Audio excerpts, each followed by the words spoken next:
معزز علماء کرام اور قابل قدر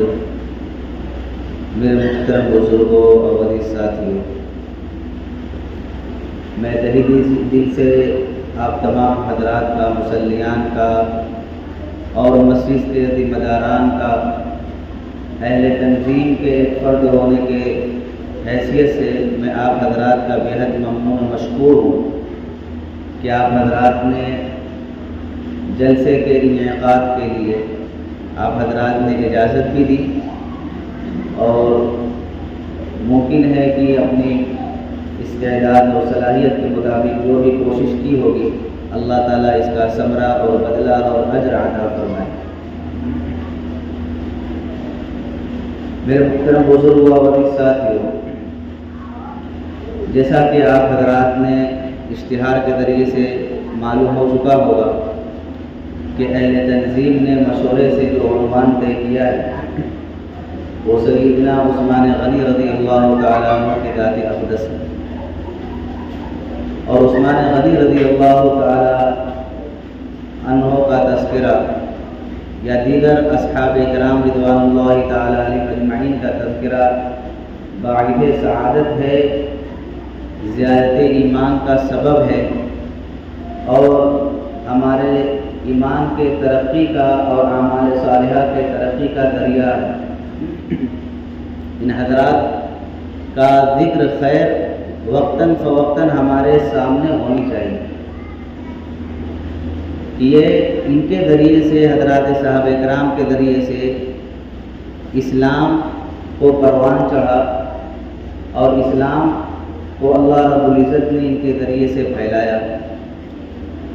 تو ان کے تذکرے جب ہمارے سامنے ہوں گے تو ہمارے اندر بھی جذبہ پیدا ہوگا، شوق پیدا ہوگا، انسیت پیدا ہوگی،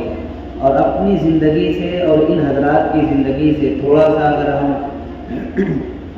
جانچنے کی اور پرکھنے کی کوشش کریں تو زمین و آسمان کا فرق نظر آئے کہ آخر یہ بھی اللہ کے بندے تھے اور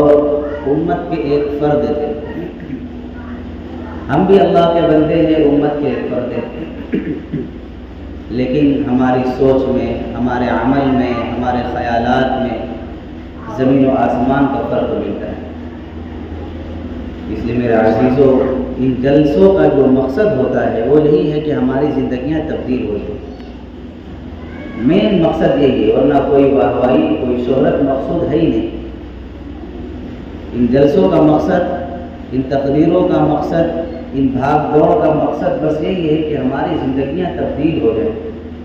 اور ان حضرات کے تذکرے کا مقصد بھی یہی ہے کہ ہماری زندگیاں تبدیل ہو جائیں، اور کل اور آج میں فرق نظر آیا کہ ہم نے جلسے کیے، تقریر کو سنا تو ہمارے اندر فرق ہونا چاہیے۔ ایسا نہیں کہ بس ایک قصے کہانی ہم نے سن لیا، جیسے کہ اور مذہبوں کے اندر ہوتا ہے، ایک مجلس لگائے، قصے کہانی سنا دیا، بات ختم ہو گئی۔ ہمارا مقصد ایسا نہیں ہے، ہم قصے کہانی سنانے کے لیے نہیں بیٹھے، ہم وہ حقیقت بیان کرنے کے لیے بیٹھے ہیں جو حقیقت 1400 سال پہلے گزر چکی، اور انہی حقیقت کو سامنے رکھ کر کے جب زندگی گزاریں گے تو ہم بھی انہی کی طرح کامیاب ہوں گے، کامران ہوں گے، اللہ کی رضا کے مستحق بنیں گے۔ میرے عزیزوں، عثمان غنی رضی اللہ تعالیٰ عنہ یہ خلیفہ ثالث کہلاتے ہیں، یعنی تیسرے نمبر کے یہ خلیفہ ہیں، جو خلفائے راشدین ہیں ان میں سے یہ تیسرے نمبر کے خلیفہ ہیں، اور اللہ رب العزت نے ان کو ان لوگوں میں بنایا تھا کہ زمانے جاہلیت کی بھی زندگی ان کی بڑی پاک و صاف تھی، جیسے کہ ابو بکر صدیق رضی اللہ تعالیٰ عنہ، ان کے علاوہ اور بھی بعض صحابہ کرام، عبد الرحمن بن عوف رضی اللہ تعالیٰ عنہ،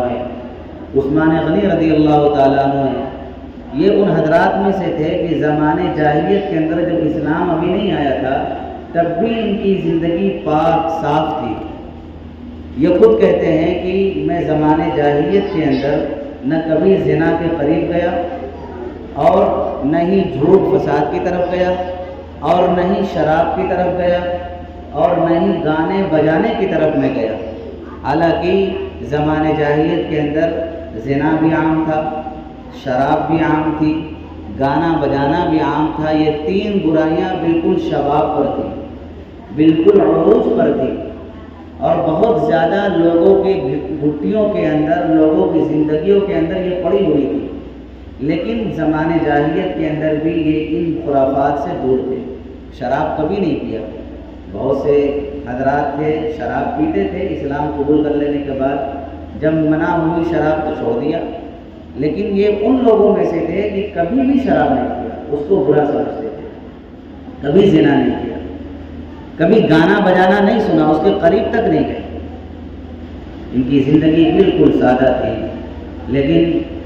اسلام کو جب قبول کیا تو چوتھے نمبر پہ یہ مردوں میں تھے کہ چوتھے نمبر پر انہوں نے اسلام کو قبول کیا۔ آپ نے بارہا سنا ہوگا علماء کرام سے کہ عورتوں میں سب سے پہلے حضرت خدیجہ کبریٰ رضی اللہ تعالیٰ عنہ، مردوں میں ابو بکر صدیق رضی اللہ تعالیٰ عنہ، بچوں میں حضرت علی رضی اللہ تعالیٰ عنہ۔ تو یہ چوتھے نمبر کے صحابی تھے جنہوں نے اسلام کو قبول کیا۔ اسلام قبول کر لینے کے بعد چونکہ اس زمانے کے اندر جو بھی اسلام قبول کرتا تھا تو طرح طرح کے مظالم اور طرح طرح کی تکالیف کا سامنا کرنا پڑتا تھا۔ یہ ان میں سے تھے کہ ان کے والد کا انتقال ہو گیا تھا، ان کے چچا ان کی کفالت کرتے تھے، ان کی نگرانی میں رہتے تھے، جن کا نام حکم تھا۔ تو ان کے چچا کو جب معلوم ہوا تو ان کو رسی سے باندھ دیا اور ستایا بھی، کہا کہ اپنے دین سے جو پرانا دین تھا اس دین پر آ جاؤ اور یہ نئے دین کو چھوڑ دو۔ بہرحال 3 4 5 دن ان کو باندھ کر کے رکھا، لیکن جب دیکھا کہ یہ باز آنے والے نہیں ہیں تو کھول دیا۔ پھر اس کے بعد حضور کی خدمت میں یہ حاضر ہوئے، اور پھر اس کے بعد آپ صلی اللہ علیہ وسلم نے اپنی چہیتی بیٹی حضرت رقیہ رضی اللہ تعالی عنہ سے ان کا نکاح بھی کیا۔ اور پھر اس کے بعد اس مکی زندگی کے اندر اس قدر مظالم ڈھائے جا رہے تھے لوگوں کے اوپر، تو ہجرت حبشہ کے لیے لوگ روانہ ہو رہے تھے، تو یہ بھی اپنی اہلیہ کے ساتھ حبشہ کی طرف روانہ ہو گئے۔ حضور نے فرمایا کہ اللہ عثمان رضی اللہ تعالیٰ عنہ کا بھلا کرے کہ حضرت لوط علیہ السلام کے بعد یہ پہلے شخص ہیں جنہوں نے اپنی بیوی کے ساتھ ہجرت کی۔ ہجرت کرنا کوئی معمولی کھیل نہیں تھا۔ آپ اپنے طور پر اپنے اوپر تھوڑا سا لے کر کے دیکھیں کہ بہت سے محلے کے اندر یہ ہجرت نہیں ہوتی، یہ تو ایک اپنی دنیاوی غرض کے لیے آدمی گھر بار کو چھوڑتا ہے۔ لیکن میں تھوڑا سا سمجھانے کے لیے ایک بات عرض کر رہا ہوں، اپنے گھر کو چھوڑنا کتنا مشکل کام ہوتا ہے۔ جو آدمی جس محلے کے اندر، جس بستی کے اندر رہتا ہے، لوگوں سے انسیت ہو جاتی ہے، لوگوں سے تعلق ہو جاتا ہے، لوگوں سے لگاؤ ہو جاتا ہے، اور پھر بدرجہ مجبوری کسی دنیاوی غرض کی خاطر ہی ہو، اگرچہ دنیاوی غرض کی خاطر اپنے محلے کو چھوڑ کر کے جب دوسرے محلے جاتا ہے تو اس سے پوچھو کیسا لگتا ہے، پریشانی کی وجہ سے جاتا ہے، لیکن اس کو جو تکلیف ہوتی ہے وہ بیان نہیں کر سکتا اس تکلیف کو۔ ان حضرات نے دنیاوی کوئی غرض نہیں تھی، ایک مقصد نہیں تھا، بس مقصد تھا کہ میں اس دین کو بچا لوں۔ حبشہ کی طرف روانہ ہو گئے، وہاں کچھ دن رہے، کسی خبر اڑانے والے نے خبر اڑا دی کہ حضور کو جو ہے فتح یابی ہو گئی، مکہ پر انہوں نے حکومت کر لی ہے اور غلبہ ہو گیا حضور کو۔ اب یہ خبر سن کر کے کوئی ٹیلی فون کا زمانہ تو تھا نہیں، روانہ ہو گئے وہاں سے۔ جب یہاں پہ آئے تو دیکھا کہ وہی حالات، ستانا، لوگوں کو تکلیف سہنا، پریشانی۔ بہرحال پھر کچھ دن رہے، اللہ رب العزت نے مدینہ منورہ کی ہجرت کا حکم جاری فرما دیا، جو وہاں سے روانہ ہو گئے حضور کے ساتھ میں۔ یہ سارے کے سارے صحابہ جو جب ہجرت کر گئے تو عثمان غنی رضی اللہ تعالیٰ عنہ کے اندر اللہ رب العزت نے ایک صلاحیت دی تھی، تجارت کرنے کے اندر بڑے یہ ماہر تھے، اور اس قدر ماہر تھے کہ ظاہر سی بات ہے جب ہجرت کی تھی تو کچھ بھی نہیں تھا، ہجرت کر کے سب کچھ چھوڑ کر کے چلے آئے مکہ کے اندر، لیکن جب مدینہ کے اندر پہنچتے ہیں تو تجارت شروع کی، تجارت کرتے کرتے اللہ نے ان کو بڑی فراوانی دی، اور بہت ہی اللہ رب العزت نے ان کو صلاحیت دی تھی، اور بہت ہی اللہ نے ان کو استعداد دی تھی، اور بہت ساری خوبیوں سے اللہ نے ان کو نوازا تھا کہ اللہ نے جو ہے ان کو ایسا حسین و جمیل خوبصورت بنایا تھا۔ ایک مرتبہ جو ہے آپ صلی اللہ علیہ وسلم مدینہ کے اندر ہی تھے کہ فقر و فاقے کی زندگی حضرات کی گزرتی تھی، تو تقریباً 4 دن سے ان کے گھر کے اندر فاقہ تھا، حضور کے گھر کے اندر 4 دن سے فاقے تھے۔ تو آپ علیہ السلام گھر کے اندر آئے، امی عائشہ رضی اللہ تعالیٰ عنہ سے پوچھا کہ بھائی کچھ گھر کے اندر ہے؟ تو انہوں نے کہا کہ نہیں، گھر کے اندر تو کچھ بھی نہیں ہے۔ تو حضور مسجد کے اندر چلے گئے نماز پڑھنے کے لیے۔ نماز پڑھنے کے لیے جب مسجد کے اندر گئے، اللہ سے جو بھی دعائی کی ہو، اتنی تھوڑی دیر میں عثمان غنی رضی اللہ تعالیٰ عنہ دروازے پر آئے اور اجازت مانگی اندر آنے کی۔ عائشہ رضی اللہ تعالیٰ عنہ نے بہت سوچا کہ کیا کریں، پھر سوچا کہ اللہ کی طرف سے شاید اللہ نے ان کو بھیجا ہے ہمارے تعاون اور مدد کے لیے۔ بہرحال انہوں نے اجازت دے دی، گھر کے اندر آئے، حضور کے بارے میں پوچھا تو کہا کہ حضور تو مسجد کے اندر ہے، تشریف رکھتے ہیں۔ پھر گھر کے حالات وغیرہ پوچھے تو ساری بات بتلائی کہ آپ علیہ السلام اور ان کے گھر والوں کے اوپر 3-4 دن سے فاقے ہیں، کچھ بھی نہیں کھایا۔ تو عثمان غنی رضی اللہ تعالیٰ عنہ بہت ہی زیادہ افسوس میں پڑ گئے کہ میں مدینے کے اندر ہوں اور مجھے خبر نہیں کہ میرے آقا بھوک سے ہیں، میرے آقا کے گھر والے بھوک اور پیاس، بھوک کی وجہ سے پریشان ہیں۔ امی عائشہ رضی اللہ تعالیٰ عنہ کو قسم دی کہ آج کے بعد اگر کوئی ایسی پریشانی آئے گی تو آپ مجھے ضرور بتلائیں گے۔ پھر اس کے بعد عثمان غنی رضی اللہ تعالیٰ عنہ گئے، 14 اونٹ اس کے اوپر غلے اناج بھر کر کے لا کر کے دروازے کے سامنے کھڑا کر دیا، اور ایک بالکل صحیح سالم بکرا وہ بھی لا کر کے کھڑا کیا، اور اندر آ کر کے کہا یہ آپ علیہ السلام کے اور گھر والوں کے لیے ہدیہ ہے۔ اور پھر کہا کہ ان چیزوں کو بنانے میں تھوڑا سا وقت لگے گا، اس لیے میں بنا بنایا کھانا لے کر کے آتا ہوں۔ پھر گئے، بنا بنایا کھانا لے کر کے آئے اور دے کر کے وہ چلے آئے۔ تھوڑی دیر کے بعد آپ علیہ السلام جب تشریف لائے تو پوچھا کہ عائشہ میرے بعد کچھ آیا؟ تو عائشہ رضی اللہ تعالیٰ عنہ نے سارا واقعہ سنایا کہ یوں ہوا۔ تو حضور اتنے خوش ہوئے کہ پھر مسجد کے اندر گئے اور ہاتھ اٹھا کر کے دعا کی کہ اے اللہ میں عثمان سے راضی ہوں، آپ بھی عثمان سے راضی ہو جائیں۔ اے اللہ میں عثمان سے راضی ہوں رضی اللہ تعالیٰ عنہ، آپ بھی ان سے راضی ہو جائیں۔ کہ اللہ نے سخاوت کرنے کا ایسا ملکہ دیا تھا اور ایسی چیز دی تھی کہ بالکل پیسہ خرچ کرنے کے اندر ذرہ برابر بھی سوچتے نہیں تھے۔ عام طور سے انسانوں کی فطرت ہوتی ہے کہ جب مال آتا ہے نا تو تھوڑا سا بخیلی بھی آ جاتی ہے۔ یہ انسانی فطرت، میں ہر مالدار کو نہیں کہہ رہا ہوں، یہ عموماً عام طور سے یہ فطرت ہوتی ہے اور دل کے اندر ایسی باتیں پیدا ہونے لگتی ہے بعض لوگوں کے اندر۔ لیکن یہ حضرات ایسے تھے کہ اللہ کے راستے میں اللہ کے لیے اس قدر ایسے خرچ کرتے تھے کہ ذرہ برابر بھی سوچتے بھی نہیں تھے کہ اللہ کے راستے میں کیسے خرچ کرنا ہے۔ غزوہ تبوک کے موقع پر مدینہ منورہ سے تبوک تقریباً 1000 کلومیٹر کا سفر ہے۔ اب آپ سوچیں کہ اس زمانے کے اندر 1000 کلومیٹر کا سفر کتنا مشکل کام تھا۔ اونٹ کے اوپر سوار ہونا، آپ یہاں سے صرف 2 کلومیٹر بیٹھ کر کے چلے جائیں، آپ کو پتہ چل جائے گا کتنا مشکل اس وقت زمانے میں سفر کرنا ہوتا تھا۔ اور یہ جائے کہ 1000 کلومیٹر کا سفر کرنا ہے اور اس کے لیے حضرات صحابہ کرام بصدق و خلوص تیار ہے، بشاشت کے ساتھ تیار ہے۔ لیکن صحابہ کی حالت یہ تھی کہ بالکل فقر و فاقے کی حالت، اور ادھر ساز و سامان کچھ بھی نہیں، نہ سواری کا انتظام، نہ ہتھیار کا انتظام، نہ پیسوں کا انتظام، کچھ بھی نہیں۔ حضور نے اعلان کیا کہ بہت زیادہ جس کے پاس جتنا بھی ہے وہ اللہ کے راستے میں اپنی اپنی صلاحیت کے مطابق خرچ کرے۔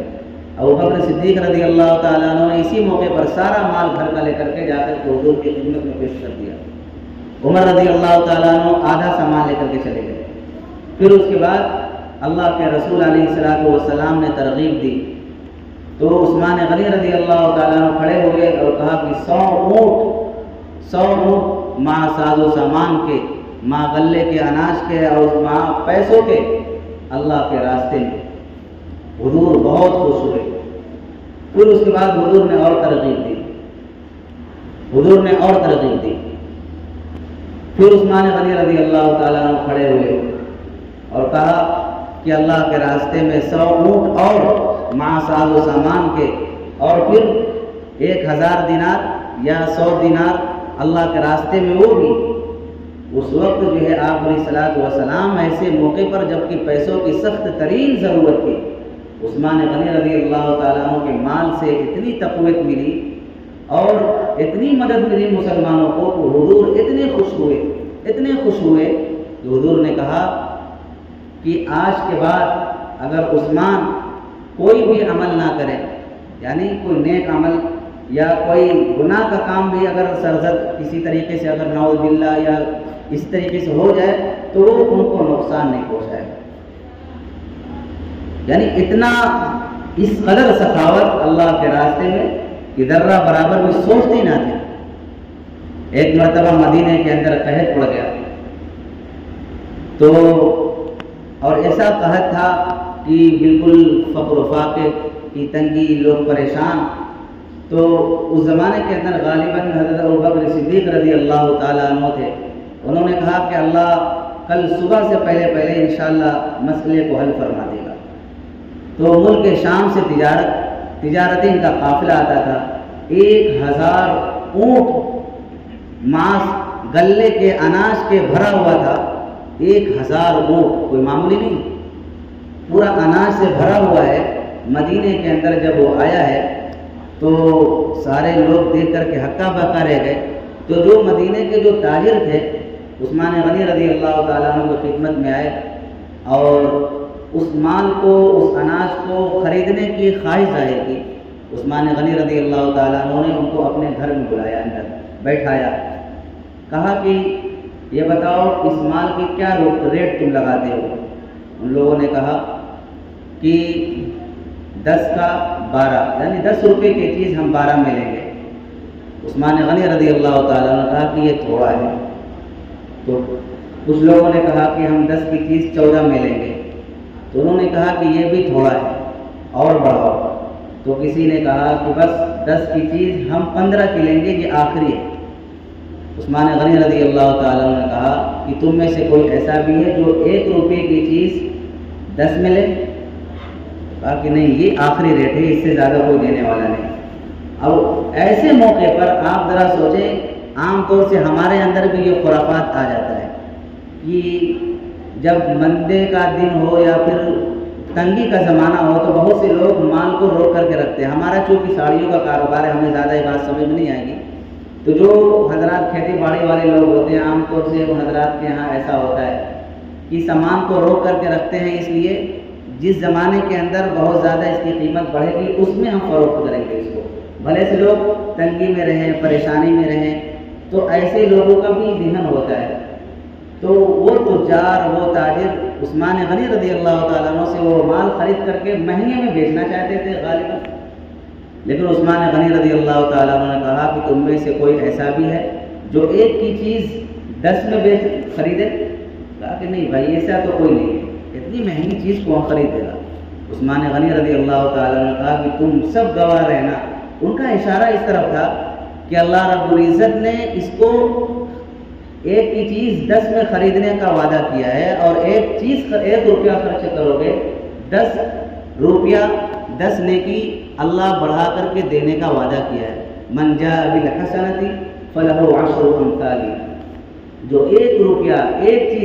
1 روپیہ خرچ کرے گا اللہ رب العزت اس کو 10 گنا بڑھا کر کے اس کو دے گا۔ یہ کم سے کم چیز ہے، ورنہ اللہ اخلاص کے بنیاد پر،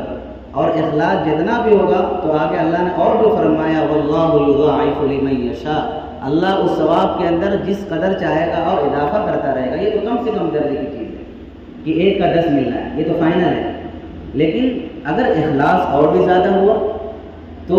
اس کا ثواب اور بھی زیادہ بڑھائے گا۔ یہی وجہ ہے کہ اگر حضرات صحابہ کرام میں سے کوئی ایک صحابی 1 جو اگر ایک جو مٹھی صدقہ کرتا ہے، اور ہم میں سے کوئی آدمی بہت پہاڑ کے برابر بھی اگر کوئی آدمی صدقہ کرتا ہے تو ہم اس ثواب کو نہیں پہنچ سکتے، کیونکہ وہ اخلاص، وہ للہیت وہ ہم نہیں لا سکتے جو حضرات صحابہ کرام کے اندر تھی۔ تو بہرحال عثمان غنی رضی اللہ تعالیٰ عنہ کا اشارہ اس طرف تھا جو اللہ نے قرآن کریم کے اندر فرمایا، اور پھر فرمایا کہ تم سارے کے سارے گواہ رہنا، یہ سارا کا سارا مال جو 1000 اونٹوں پر لگا ہوا ہے مدینہ کے فقراء پر، یہ سب کے سب تقسیم ہے۔ اس طریقے سے سخاوت انہوں نے کی ہے۔ ہمارے اندر بھی اس سخاوت کے واقعات اس لیے میں عرض کر رہا ہوں کہ ہمارے اندر نا بخیلی بہت زیادہ ہے، اور ہم یہ سوچتے ہیں کہ جب بھی نیکی کا کام آتا ہے تو پیسے رکھنے کے بعد بھی ہم بہانہ کرتے کہ میرے پاس پیسے نہیں، اور پھر اس کے بعد اگر گھر کے اندر خدا نہ کرے ان کے گھر کے اندر کوئی پریشانی آتی ہے، بچہ بیمار پڑ جاتا ہے، اہلیہ بیمار پڑ جاتی ہے، وہ سارے پیسے نکل جاتے ہیں۔ تو اللہ نے پیسہ دیا ہے، اللہ نے مال دیا ہے، اس کو اللہ کے راستے میں خرچ کریں گے تو کبھی فقیر نہیں ہوں گے۔ آپ نے پوری زندگی کے اندر کوئی ایک شخص ایسا نہیں دکھلا سکتے جو اللہ کے راستے میں خرچ کرنے کا جس کا مزاج ہو اور دل کھول کر کے وہ صدقہ خیرات اور غریبوں مسکینوں فقیروں کا خیال کرتا ہو اور وہ فقیر ہو گیا۔ آپ ایک مثال نہیں پیش کر سکتے۔ آپ کو ہم سینکڑوں مثالیں ایسی پیش کریں گے جو بہت بڑے بڑے مالدار تھے، خرچ نہیں کرتے تھے، فقیر ہو گئے۔ سینکڑوں مثال ایسی آپ کو ملیں گی، لیکن آپ کو ایک مثال بھی آپ نہیں دے سکتے جو اللہ کے راستے میں دل کھول کر کے صدقہ خیرات کرتا تھا، غریبوں مسکینوں محتاجوں کا خیال کرتا تھا، اللہ کے لیے کوئی آ جائے اس کو گھر سے بالکل خالی ہاتھ نہیں لوٹاتا تھا، کبھی فقیر نہیں ہو سکتا۔ خرچ کرنے والوں کی مثال بہتے ہوئے پانی کی طرح ہے کہ بہتا ہوا پانی کبھی خشک نہیں ہوتا، وہ چلتا ہی رہتا ہے، چلتا ہی رہتا ہے، اس کے اندر بدبو نہیں ہوتی، وہ پانی پاک صاف ہوتا ہے، اس کے اندر بدبو نہیں ہوتی۔ لیکن جو پانی ٹھہرا ہوتا ہے اس کے اندر بدبو بھی ہو جاتی ہے، ناپاک بھی ہو جاتا ہے اگر ناپاکی پڑ جائے تو، لیکن بہتا ہوا پانی کبھی سڑتا نہیں، بدبو نہیں آتی، وہ استعمال کے قابل ہوتا ہے، لوگ اس کو استعمال کرتے ہیں۔ اس لیے میرے عزیزوں کہ ہمیں اپنے اندر وہ چیز پیدا کرنی چاہیے کہ اللہ نے جو مال دیا ہے یہ اللہ کی دی ہوئی امانت ہے، اپنی اپنی استعداد اپنی صلاحیت کے مطابق اس کو اللہ کے راستے میں خرچ کرنا چاہیے۔ بعض فقیر ہوتے ہیں جو بالکل تنگ دست ہوتے ہیں، وہ سوچتے ہیں کہ ہمیں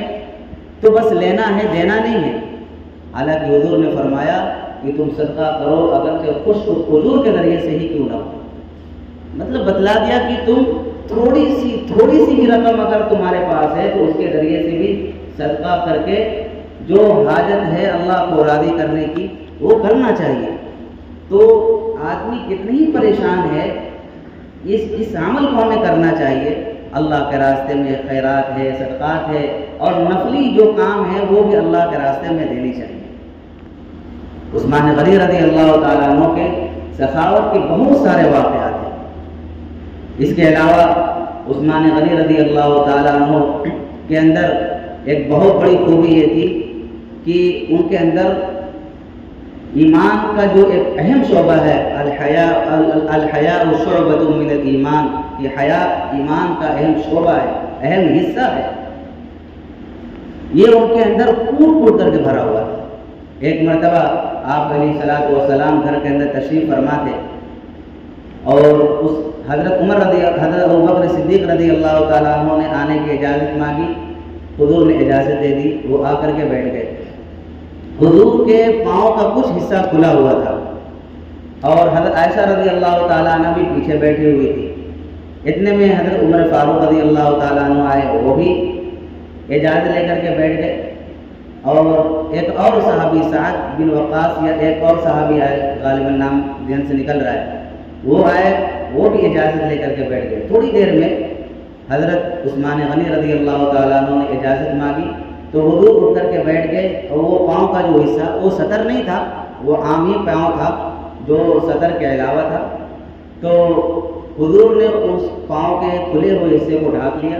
اور بیٹھ گئے، اور حضرت عائشہ رضی اللہ تعالیٰ عنہ بھی کنارے سے جانے کے لیے کہا، تو آئے بیٹھ گئے۔ جب وہ چلے گئے تو عائشہ رضی اللہ تعالیٰ عنہ نے پوچھا کہ حضور یہ سارے لوگ آئے لیکن آپ اٹھ کر کے بیٹھے نہیں، اپنے پاؤں کو ڈھاکا نہیں، عثمان غنی رضی اللہ تعالیٰ عنہ جب آتے ہیں تو آپ نے سارا قصہ آپ نے کیا، تو حضور نے فرمایا کہ میں اس سے شرم کیوں نہ کروں جس سے اللہ کے فرشتے بھی شرم کرتے ہیں۔ یہ شرم ایک ایسی چیز ہے، حالانکہ ایسا نہیں کہ اور بعض صحابہ کے اندر شرم نہیں تھی، بعض صحابہ کے ابوبکر صدیق رضی اللہ تعالیٰ عنہ یہ بڑے بڑے صحابہ تھے، ان حضرات کے اندر بھی شرم تھی، ایسا نہیں کہ وہ بے شرم تھے نعوذ باللہ، ان حضرات کے اندر بھی کوئی یہ نہ سمجھے کہ ان کے اندر شرم و حیا نہیں تھی، ان حضرات کے اندر بھی شرم و حیا تھی، لیکن ایک ہوتا ہے کہ شرم سے بھی زیادہ بہت زیادہ عدم درجے کی کوئی چیز ہوتی ہے، اور اس سے بھی زیادہ کسی کو شرم آتی ہے کہ مباح چیزوں کے اندر بھی بعض لوگوں کو شرم آتی ہے، تو ان میں سے وہ تھے۔ یہ شرم ایسی چیز ہے کہ اگر مسلمانوں کے اندر یہ شرم اگر واقعتاً جیسے مطلوب ہے، اگر اس طریقے سے آ جائے تو یقین جانیے کہ یہ امت بہت سارے خرافات سے دور رہ سکتی ہے۔ یہ شرم تھوڑی دیر کی ایک مثال میں عرض کرتا ہوں کہ ہم اور آپ جو گناہ کرتے ہیں، گناہ ہو جاتا ہے، کوئی گناہ کر بیٹھتا ہے، کسی سے سرزد ہوتا ہے، کسی سے نسیانن ہوتا ہے، اور کوئی آدمی بہت ہی جان بوجھ کر کے کرتا ہے، بہرحال معاشرے کا کوئی کتنا ہی سے پچھڑا آدمی ہو، بہت ساری غلطیاں ایسی ہوتی ہیں جو چھپ چھپا کر کے کرتا ہے۔ وہ سوچتا ہے کہ ہمارے ماں باپ کو نہ پتہ چل جائے، ہمارے گھر والوں کو نہ پتہ چل جائے، ہمارے پڑوسیوں کو نہ پتہ چل جائے، یہ پتہ نہ چل جائے۔ یہ کیا چیز ہے؟ جو شرم ہے، جو اس کو یہ ایمان ہے جو اس کو اس غلطی پر آمادہ کر رہا ہے، خیال لا رہا ہے کہ غیر مسلموں کے اندر بھی اتنی شرم ہوتی ہے، اگر ایمان کی نعمت نہیں بھی ملی تو بھی ان کے اندر شرم ہوتی ہے اتنی، لیکن اگر جیسا مطلوب ہے شرم حیا، اگر اس کو آخرت کا منظر یاد ہو تو اس کو اس بات کا احساس ہوگا کہ یہ برائی جو میں کر رہا ہوں کل قیامت کے دن اللہ رب العزت لا کر کے سامنے کھڑا کر دے گا، سامنے لا کر دے گا۔ وَمَن يَعْمَلْ مِثْقَالَ ذَرَّةٍ خَيْرًا يَرَهُ وَمَن يَعْمَلْ مِثْقَالَ ذَرَّةٍ شَرًّا يَرَهُ، جو خیر کا ایک ذرہ بھی کیا ہوگا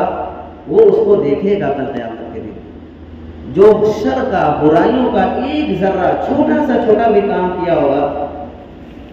اللہ اس کو بھی سامنے لا کر کے رکھ دے گا۔ تو میرے عزیزو، یہ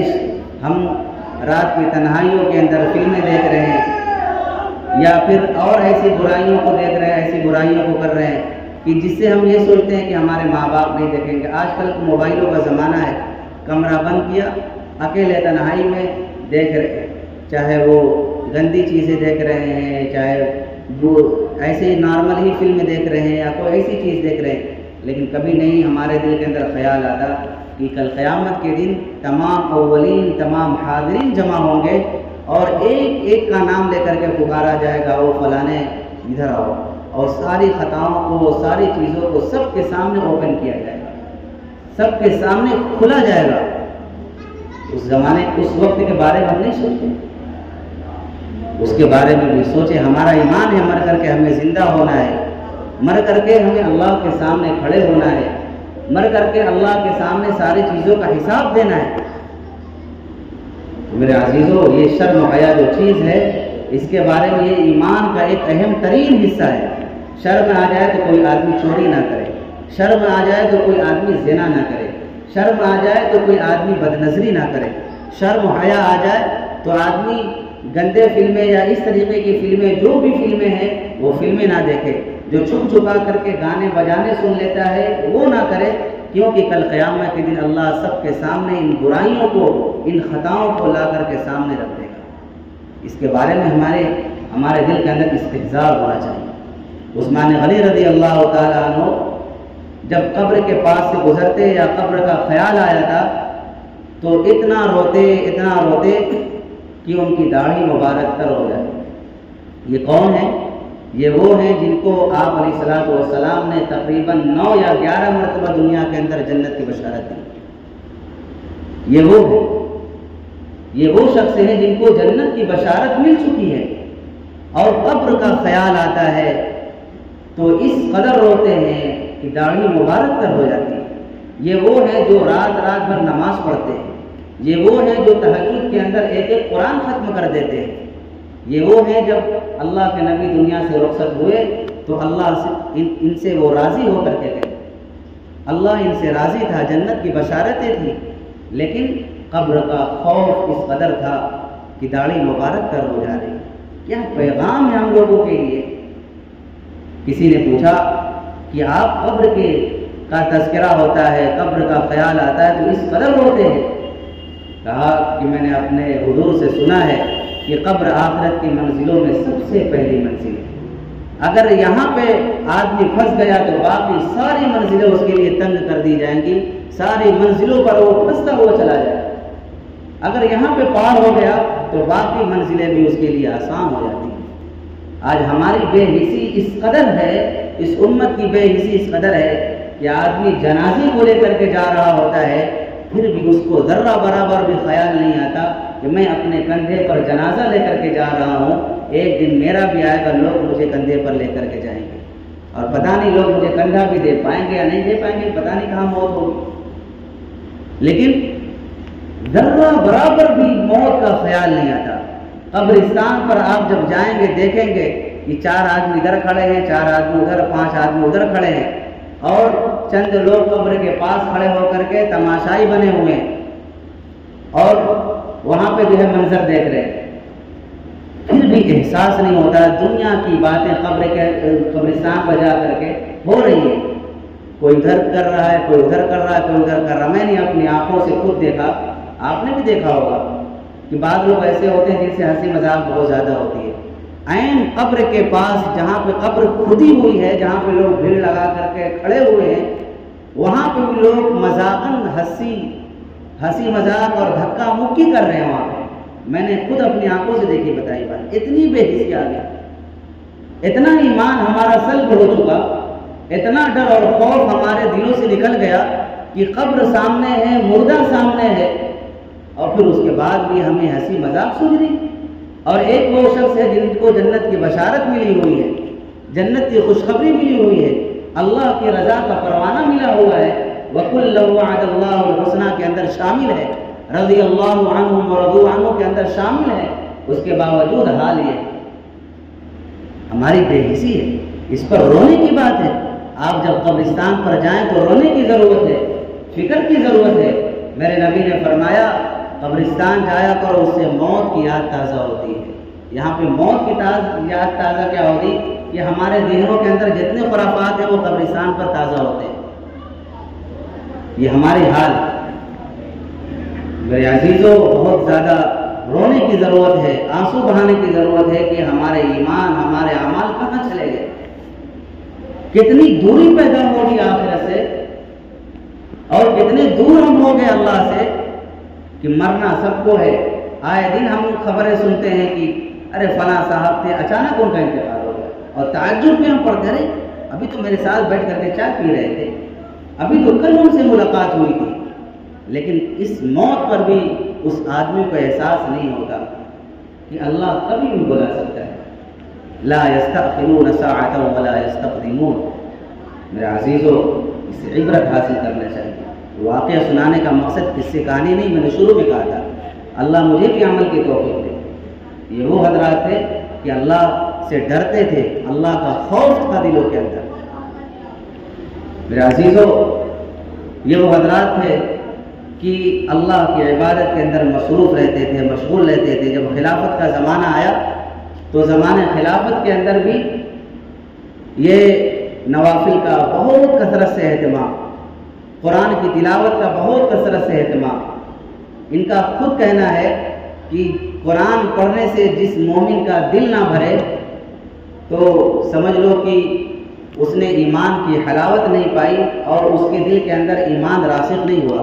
جس کا پیٹ قرآن کی تلاوت سے سیراب ہو گئے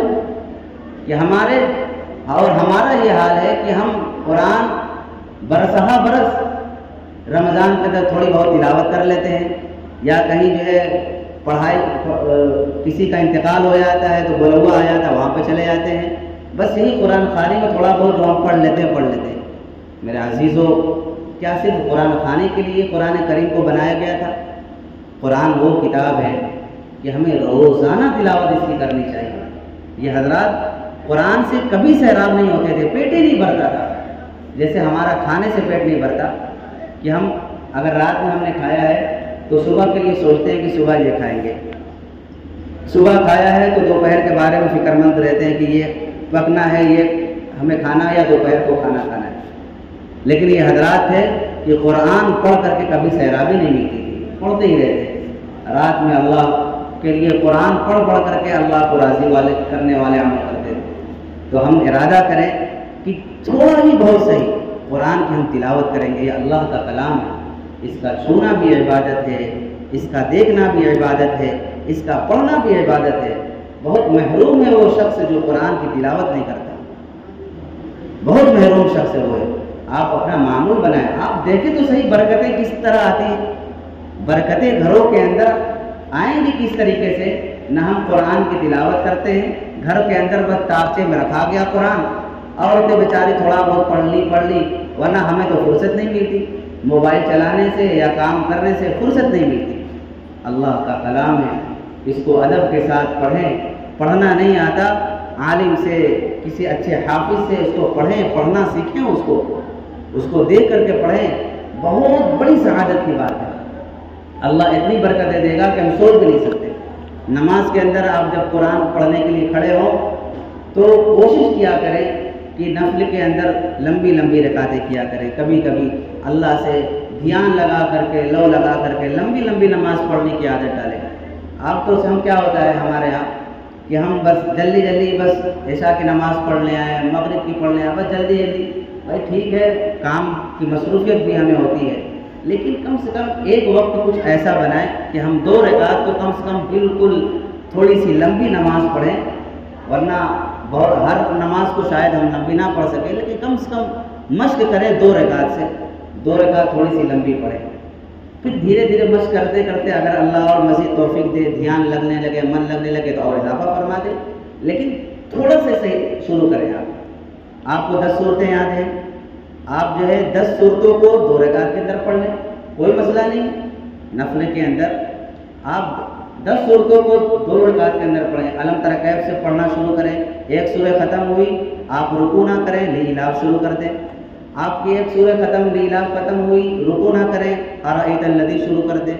ارأیت الذی ختم ہوئی، رکوع نہ کریں، انا اعطیناک شروع کر دیں۔ آپ 5-6 صورتیں ایک رکعت کے اندر پڑھیں، رکوع کریں، رکوع سے کھڑے ہو جائیں، اس کے بعد پھر جو صورتیں بچ گئی ہیں وہ ایک رکعت میں پڑھ لیں۔ لمبی آپ اپنی صلاحیت کے مطابق آپ تھوڑی سی لمبی نماز تو پڑھ سکتے ہیں نا، اپنی صلاحیت کے مطابق جتنا بھی آپ کو یاد ہے، 4 صورتیں یاد ہیں، 3 صورتیں ایک رکعت کے اندر پڑھ لیں، 1 صورت ایک رکعت کے اندر پڑھ لیں۔ تو اللہ سے بات کرنے کی مشق کریں، اللہ کو سے بات کرنے کی مشق کریں۔ عثمان غنی رضی اللہ تعالیٰ عنہ یہ واحد صحابی ہیں جب سے دنیا قائم ہے 1,24,000 انبیاء علیہ السلام تشریف لائے، لیکن کسی بھی نبی کے صحابی کو یہ شرف حاصل نہیں ہے کہ کسی نبی کی 2 بیٹیاں کسی کے یہاں نکاح میں ہوں، 2 بیٹیوں کا نکاح کسی ایک واحد فرد سے ہوا ہو۔ یہ ایک واحد شخص ہے عثمان غنی رضی اللہ تعالیٰ عنہ کہ ایک نبی کی 2 بیٹیاں ان کے نکاح میں وقتاً فوقتاً ایک کا انتقال ہوا، پھر دوسری بھی حضور نے ان کے نکاح میں دے دی، یہاں تک فرمایا کہ اگر میری اور بیٹیاں ہوتی، ایک روایت میں ہے کہ اگر 40 بیٹیاں بھی ہوتی تو یکے بعد دیگرے، ایک کے بعد دوسری، ایک ساتھ نہیں، ایک کے بعد دوسری، سب نکاح میں ان کو دے دیتا ہوں، ایک ساتھ نہیں۔ تو حضور کی اتنی زیادہ یہ قریب تھے، حضور نے فرمایا کہ ہر نبی کا ایک دوست ہوتا ہے، ایک رفیق ہوتا ہے، لِكُلِّ نَبِيٍّ رَفِيقٌ وَرَفِيقِي فِي الْجَنَّةِ عثمان رضی اللہ تعالیٰ عنہ، کہ میرے دوست جنت میں عثمان غنی رضی اللہ تعالیٰ عنہ۔ لیکن عثمان غنی رضی اللہ تعالیٰ عنہ کے دشمن جو ہے حضور کے زمانے سے ہی تھے، بغض عداوت نفرت کرنے والے حضور کے زمانے ہی سے تھے، بہت سارے واقعات ان کے ہیں، لیکن اب چونکہ ان کی شہادت کے جو ذرائع بنے، جو چیزیں بنی، کچھ مختصراً اس چیز پر بھی روشنی ڈال کر کے بات میں ختم کروں گا کہ ایک مرتبہ حضور کا جو عام معمول تھا کہ اگر کسی کا جنازہ لایا جاتا تو حضور اس کے متعلق پوچھتے اس کے اوپر کسی کا قرضہ ہے، تو اگر کسی کا وہ مرنے والے اگر کسی مقروض ہوتا تو اس کی نماز جنازہ حضور نہیں پڑھاتے تھے، الا یہ کہ کوئی صحابی کھڑا ہوتا اور اس کے قرض کو ادا کرنے کی ذمہ داری لیتا تو حضور اس کی نماز جنازہ پڑھاتے۔ ایک مرتبہ ایک جنازہ آیا، حضور نے اس کے چادر ہٹا کر کے چہرے کو دیکھا تو ہٹ گئے، نماز جنازہ پڑھانے کے لیے کنارے ہو گئے، نہیں پڑھایا۔ ایک صحابی آئے، حضور سے کان میں کہا کہ حضور اگر اس آدمی کے اوپر قرضہ کسی کا ہے تو اللہ نے مجھے اس وقت استعداد دی ہے، صلاحیت دی ہے، میں اس کا قرضہ اپنے ذمہ لیتا ہوں۔ حضور نے کہا کہ نہیں، غالباً جابر رضی اللہ تعالیٰ عنہ تھے، وہ کہہ رہے تھے حضور سے، تو حضور نے کہا کہ نہیں ایسی کوئی بات نہیں، بلکہ یہ شخص جو ہے عثمان یعنی عثمان غنی رضی اللہ تعالیٰ عنہ سے بغض و عداوت کرنے والا تھا، نفرت کرنے والا تھا، اور جو عثمان غنی رضی اللہ تعالیٰ عنہ سے بغض و عداوت رکھے گا اللہ بھی اس سے بغض و عداوت رکھے گا، اور ظاہر سی بات جس سے اللہ بغض و عداوت رکھے اس سے اللہ کا نبی بغض و عداوت رکھے گا، تو میں اس کی نماز جنازہ نہیں پڑھا سکتا، اور حضور نے نماز جنازہ نہیں پڑھائی۔ تو اسی زمانے سے بعض حضرات ایسے بھی تھے جو عثمان غنی رضی اللہ تعالیٰ عنہ سے بھی بغض و عداوت رکھتے تھے۔ جب ان کی زمان خلافت آیا تو 6 سال تک، تقریباً ان کا زمان خلافت 12 سال تک تھا، تو 6 سال تک بہت ہی اچھا زمانہ گزرا، کوئی خرافات نہیں، کوئی فتن نہیں، کوئی اختلاف نہیں، بہت ہی فتوحات کا زمانہ تھا۔ لیکن 6 سال کے بعد دھیرے دھیرے فتنے جنم لینے شروع ہوئے۔ وہ حضرات جو بغض عداوت رکھتے تھے اپنے منہ کو کھولنا شروع کیا، اور آخر زمانے کے اندر یہ فتنے بڑھتے بڑھتے اس قدر بڑھنے لگے کہ بعض لوگ یہ بھی کہنے لگے کہ عثمان غنی رضی اللہ تعالیٰ عنہ اپنے اقربا، اپنے رشتہ داروں کو گورنر بناتے ہیں اور علاقے کی ذمہ داریاں دیتے ہیں۔ بہرحال اس کے علاوہ اور بھی بہت ساری باتیں ہوتی تھیں۔ ایک واقعہ ان کی زندگی کے اندر ایسا ہوا جو ان کے شہادت کا ذریعہ بن گیا۔ وہ واقعہ یہ تھا کہ مصر کے اندر ایک صحابی کو انہوں نے گورنر بنایا تھا، تو مصر کے اندر بہت سارے ایسے بھی تھے جو عثمان غنی رضی اللہ تعالیٰ عنہ سے بہت عداوت رکھتے تھے۔ تو عثمان غنی رضی اللہ تعالیٰ عنہ کے پاس خط بھیجا کہ یہ جو آپ کا گورنر ہے یہ بڑا ظلم ستم کرتا ہے اور حکم عدولی کرتا ہے، انصاف نہیں کرتا، تو آپ ان کو تبدیل کر کے دوسرے کو لا دیں۔ اس زمانے کے اندر حج کا موقع تھا، تقریباً مدینہ منورہ کے اندر تقریباً 17 صحابی تھے، باقی سب کے سب حج پر گئے ہوئے تھے، مدینہ منورہ خالی تھا۔ تو عثمان غنی رضی اللہ تعالیٰ عنہ نے صحابہ سے مشورہ کیا کہ کس کو وہاں پہ گورنر کے لیے بھیجا جائے، تو حضرات صحابہ کرام نے مشورہ دیا کہ ابوبکر صدیق رضی اللہ تعالیٰ عنہ کے جو صاحبزادے ہیں محمد بن ابی بکر رضی اللہ عنہ، ان کو جو ہے وہاں کے لیے بہت ہی مناسب ہے، وہاں بنا کر کے بھیج دیا جائے۔ تو بہرحال ان کو عثمان غنی رضی اللہ تعالیٰ عنہ نے گورنر بنانے کا فیصلہ کیا اور ایک خط لکھا اور یہ کہا کہ یہ خط جو ہے اس کے اوپر مہر بھی لگا دی، کہا کہ آپ تشریف لے جائیں اور جو وہاں پہ گورنر ہیں مصر کے اندر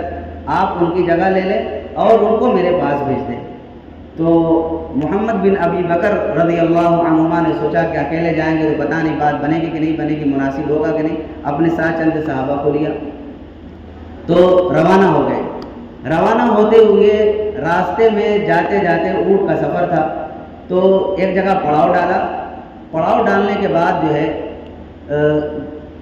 دیکھا کہ ایک صحابی نے دیکھا کہ ایک آدمی ہے، ایک غلام ہے جو اونٹ پر سوار ہو کر کے بڑی تیزی سے دوڑ رہا ہے، بہت تیزی سے جا رہا ہے۔ تو ان کو کچھ شک ہوا، تو بہرحال اس کا پیچھا کیا، اس کو پکڑ کر کے لے کر کے آئے۔ تو وہ بھاگنے والا کوئی عام آدمی نہیں تھا بلکہ عثمان غنی رضی اللہ تعالیٰ عنہ کا وہ غلام تھا۔ تو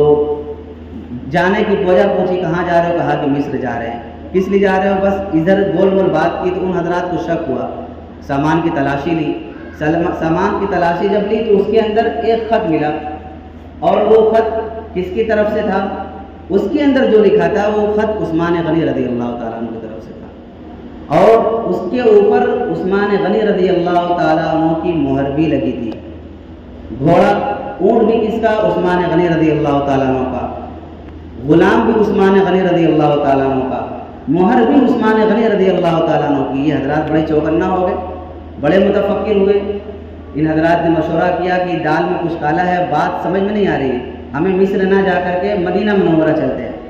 وہ حضرات لوٹ آئے، مدینہ منورہ تشریف لے آئے اور عثمان غنی رضی اللہ تعالیٰ عنہ سے جا کر کے سارا معاملہ پوچھا۔ بعض روایت کے مطابق حضرت محمد بن ابو بکر رضی اللہ عنہما جو تھے، حضرت علی رضی اللہ تعالیٰ عنہ کو خدمت میں گئے اور سارا واقعہ سنایا تو حضرت علی رضی اللہ تعالیٰ عنہ تفتیش کے لیے اور صحیح بات کیا ہے وہ معلوم کرنے کے لیے عثمان غنی رضی اللہ تعالیٰ عنہ کے پاس آئے۔ کہا کہ یہ غلام آپ کا ہے؟ کہا کہ ہاں یہ غلام میرا ہے۔ یہ اونٹ آپ کا ہے؟ ہاں یہ اونٹ بھی میرا ہے۔ یہ مہر آپ کی ہے؟ ہاں یہ مہر بھی میری ہے، لیکن یہ تحریر میری نہیں ہے۔ یہ تحریر باغیوں نے، سازش کرنے والوں نے ان کے غلام کو خریدا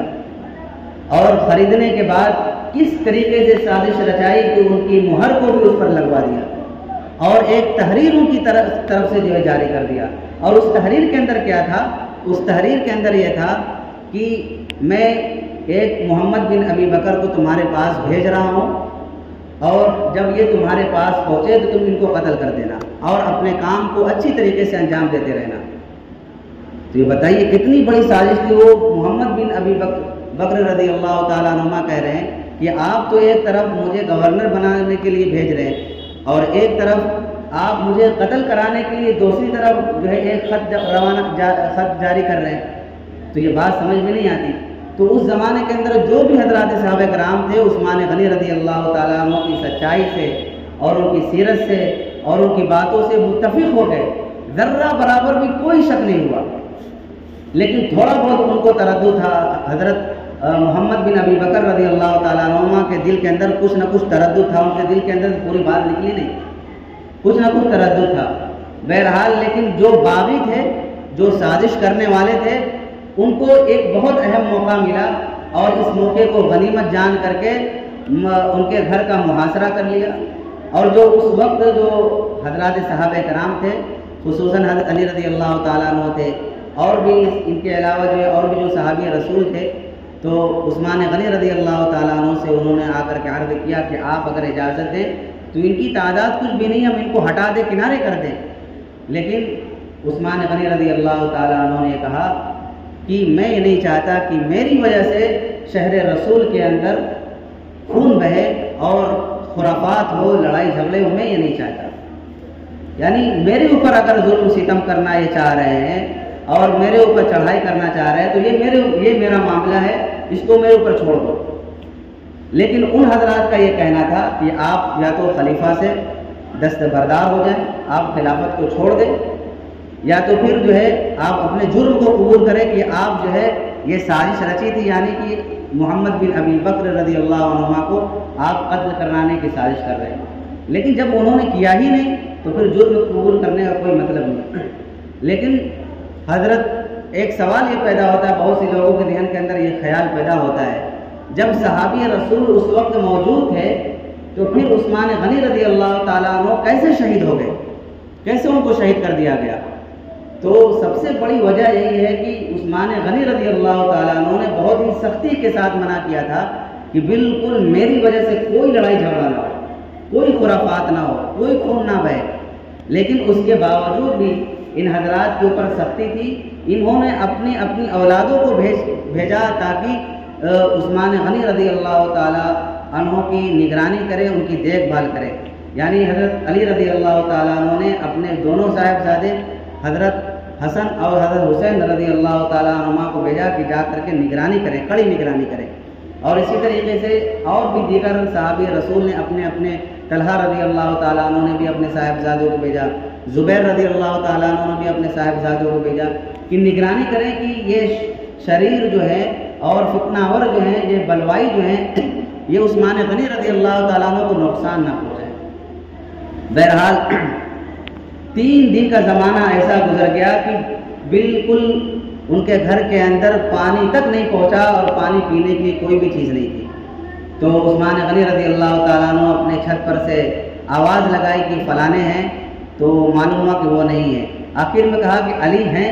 رضی اللہ تعالیٰ عنہ، تو علی رضی اللہ تعالیٰ عنہ نے کہا کہ جی میں ہوں۔ تو حضرت علی رضی اللہ تعالیٰ عنہ نے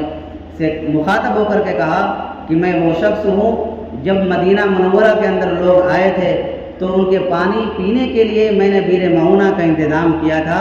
اور میں نے ایک یہودی سے وہ کنواں 20,000 درہم کے اندر خرید کر کے پورے مدینے والوں پر میں نے وقف کر دیا تھا۔ آج ایسے شخص پر 3 دن سے وہ پیاسا ہے، پانی پینے کے لیے کوئی بھی نہیں ہے۔ حضرت علی رضی اللہ تعالیٰ عنہ نے اپنے غلاموں کے ذریعے سے 3 مشکیزیں بھجوائے، جن میں سے ایک غلام کو ان خرافاتوں نے قتل کر دیا، شہید کر دیا، لیکن بہرحال مشکیزہ اندر پہنچا،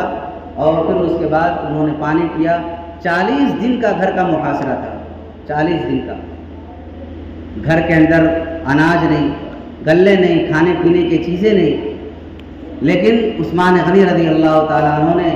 بعض لوگوں نے کہا کہ آپ اپنے خلاف آپ جو ہے ہجرت کر کے ملک شام چلے جائیں یا مکہ مکرمہ چلے جائیں، تو انہوں نے کہا کہ نہیں، میں حضور کے شہر کو چھوڑ کر کے نہیں جا سکتا، میں حضور کے شہر کو چھوڑ کر کے نہیں جا سکتا، میں نے ہجرت کی دین کی خاطر، اور میں اپنی جان بچانے کے لیے میں چلا جاؤں۔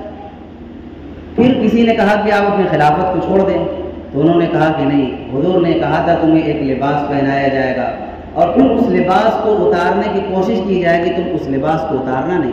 وہ لباس خلافت تھا، وہ ایک ذمہ داری تھی، اللہ نے ان کو دی تھی۔ انہوں نے کہا کہ حضور نے اس چیز سے منع کیا تھا، میں اس کو نہیں نکال سکتا، میں اس سے بھی دست بردار نہیں ہو سکتا، اور میں مدینے کے اندر میرے ذریعے سے خون بہے، لڑائی جھگڑا ہو، میں اس کو بھی نہیں چاہتا، کیونکہ حضور نے فرمایا تھا کہ اگر یہ تلوار مسلمانوں کے لیے نیام سے باہر نکل گئی تو پھر یہ قیامت تک یہ اندر نہیں ہو پائے گی، یہ ہمیشہ لڑائی جھگڑے کا ذریعہ بنے گی اور ایک دوسرے کا لوگ خون بہائیں گے۔ اور یہی ہوا، اس کے بعد سے جو نیام سے جو تلوار نکلی ہے مسلمانوں کے لیے، پھر اس کے بعد سے وہ مسلمانوں کے لیے ہی، کبھی مسلمانوں کے لیے اور اٹھتی رہی، اور مسلمانوں کا نقصان ایک دوسرے سے پہنچتا رہا۔ بہرحال ایک رات میں آپ علیہ الصلوۃ والسلام خواب میں آئے، اور خواب میں آنے کے بعد عثمان غنی رضی اللہ تعالیٰ عنہ سے حضور نے فرمایا کہ عثمان، اگر تم یہ چاہتے ہو کہ یہ تمہارے اوپر سے تنگی ہٹا دی جائے تو تم اگر یہ چاہو تو یہ ہٹا دی جائے گی، اگر تم یہ چاہو کہ تم جو روزے سے ہو وہ روزہ افطار میرے ساتھ کرو، میرے پاس آ جاؤ، تو جو بھی تم اختیار کرو گے اللہ تمہیں وہ چیز دے دے گا۔ تو حضرت عثمان غنی رضی اللہ تعالیٰ عنہ نے حضور کے ساتھ افطار کرنا، حضور کے ساتھ رہنا پسند کیا، اور حضور نے فرمایا کہ عثمان، آج شام کی افطاری میرے ساتھ تم کرو گے۔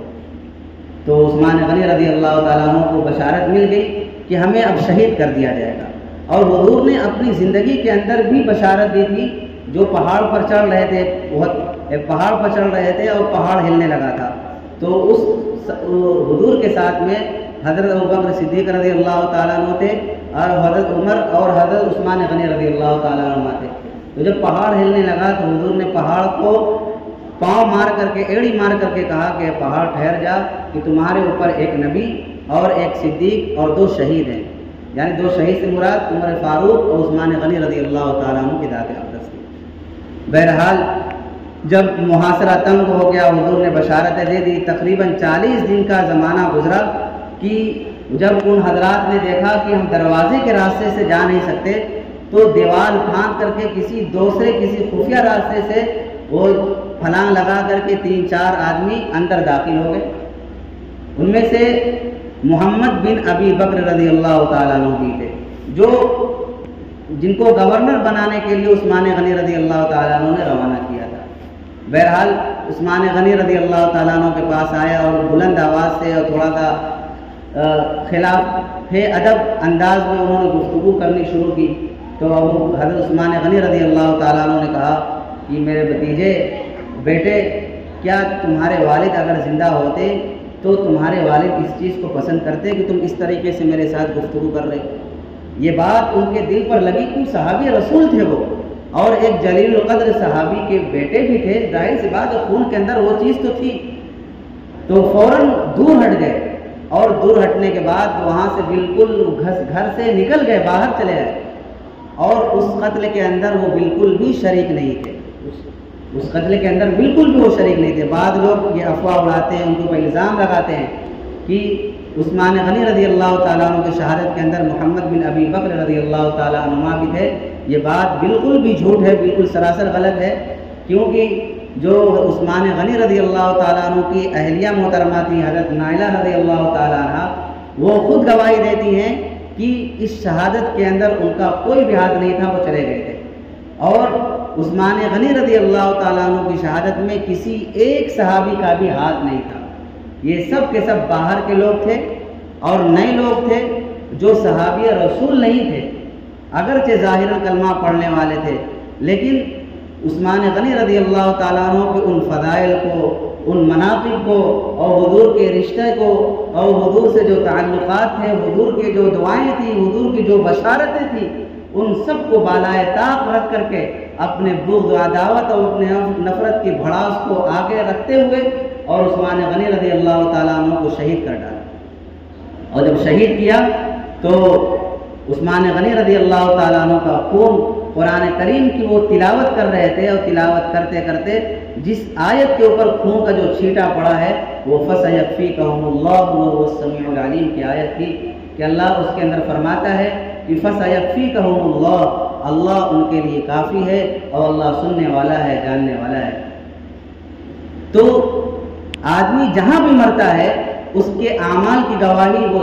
سرزمین، وہ چیز جہاں پہ وہ مرتا ہے اس کی گواہی دے گی۔ عثمان غنی رضی اللہ تعالیٰ عنہ کی شہادت کی گواہی قرآن کریم اللہ کا کلام دے گا، اور ان کو مظلومانہ طریقے سے اور درد مندانہ طریقے سے اور ان کو بغض و عداوت اور نفرت کے دشمنی میں آ کر کے ان کو شہید کیا گیا۔ اللہ تعالیٰ ان کے درجات کو بلند فرمائے اور ان کی قربانیوں کو امت کے لیے نفع بخش برتے۔ اس وقت جو ہے عثمان غنی رضی اللہ تعالیٰ عنہ کی جب شہادت ہو گئی تو حضرت علی رضی اللہ تعالیٰ عنہ آئے اور اپنے دونوں صاحبزادے کے اوپر بہت غصہ ہوئے کہ جب تم دونوں کو یہاں پہ ہم نے کھڑا کیا تھا تو کیسے یہ لوگ چلے گئے؟ تو بتلایا کہ ابو جان وہ تو دوسرے راستے سے جو ہمیں علم بھی نہیں تھا کہاں سے چلے گئے وہ۔ بہرحال عثمان غنی رضی اللہ تعالیٰ عنہ کو شہید کیا گیا، اور پھر اس کے بعد جو حضرات پکڑ میں آئے ان کو جو ہے قصاص کے طور پر ان کو جو ہے قتل بھی کیا گیا۔ بعض جو فرار ہو گئے تھے، ایک صحابی کہتے ہیں کہ میں نے ایک شخص کو دیکھا مکہ مکرمہ کے اندر کہ وہ خانہ کعبہ کے کنارے وہ بیٹھا ہوا تھا اور اس کا چہرہ بالکل سیاہ فام تھا، اور اس کے ہاتھ پہ تھوڑی تھوڑی دیر پر کرنٹ لگتا تھا، تھوڑی دیر صحیح رہے پھر ایسا محسوس ہو جیسے اس کو پورے بدن پر کرنٹ لگے۔ اس سے جا کر کے پوچھا بھائی تمہاری یہ کیا تکلیف ہے؟ تو اس نے کہا کہ ساری دنیا کی تکلیف ایک طرف، میری تکلیف ایک طرف، میں وہ بد نصیب آدمی ہوں اور میں وہ گنہگار آدمی ہوں جو عثمان غنی رضی اللہ تعالیٰ عنہ کی شہادت کے وقت میں عثمان غنی رضی اللہ تعالیٰ عنہ کو تھپڑ مارا تھا، میں اللہ نے وہ سزا دی ہے مجھے دنیا کے اندر۔ تو صحابی رسول تھے، صرف صحابی نہیں تھے بلکہ حضور کے چہیتے داماد تھے، حضور کے ساتھی تھے، جنت کی بشارتیں تھیں، اور بڑی قربانیاں ہیں ان حضرات کے دین کی خاطر۔ جو امت ان کی قربانیوں کو